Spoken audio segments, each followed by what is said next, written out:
അവിടുത്തെ ഏറ്റവും പ്രധാനപ്പെട്ട ഒരു കാഴ്ചയുണ്ട്. നിങ്ങൾ കണ്ടിട്ടുണ്ടാവാം, ബെൽജിയത്തിൻ്റെ ചിഹ്നം എന്ന് വേണേൽ പറയാവുന്ന, അല്ലെങ്കിൽ ബ്രസൽസിൻ്റെ തന്നെ ചിഹ്നം എന്ന് വേണേൽ പറയാവുന്ന അറ്റോമിയം എന്ന് പറയുന്ന ഒരു ശില്പം. ഒരാറ്റത്തിൻ്റെ ഷേപ്പിലാണത്. അയണിൻ്റെ ഏറ്റവും ചെറിയൊരു കണിക എങ്ങനെ ഇരിക്കുമോ അതിനെ വലുതാക്കിയാൽ എത്രയോ ബില്യൺ വലിപ്പത്തിലേക്ക് വളർത്തിയെടുത്തത് എങ്ങനെ ഉണ്ടാവും. ന്യൂട്രോൺ, ഇലക്ട്രോൺ, പ്രോട്ടോൺ ഒക്കെ ചേർന്ന ഘടകങ്ങൾ ചേർന്നാണല്ലോ ഒരു ആറ്റം. അതിൻ്റെ ഷേപ്പിൽ, അതിൻ്റെ ബൃഹത്തായ ഭീമാകാരനായ ഒരു വലിപ്പത്തിൽ ഉണ്ടാക്കി വെച്ചിരിക്കുന്ന ഒരു നിർമ്മിതി.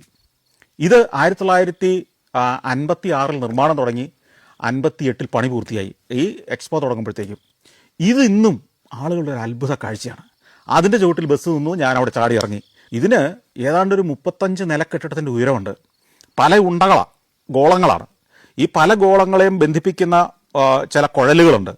ഈ കുഴലിനകത്തൂടെ എസ്കലേറ്ററുകളുണ്ട്. എസ്കലേറ്ററുകളും ലിഫ്റ്റുകളും ഒക്കെയുണ്ട്. ഈ ഓരോ ഗോളവും താഴെ നോക്കുമ്പോൾ ചെറിയ ഓരോ ഗോളങ്ങളായിട്ട് നമുക്ക് തോന്നുള്ളൂ, ഒരു പന്ത് പോലെ തോന്നുള്ളൂ.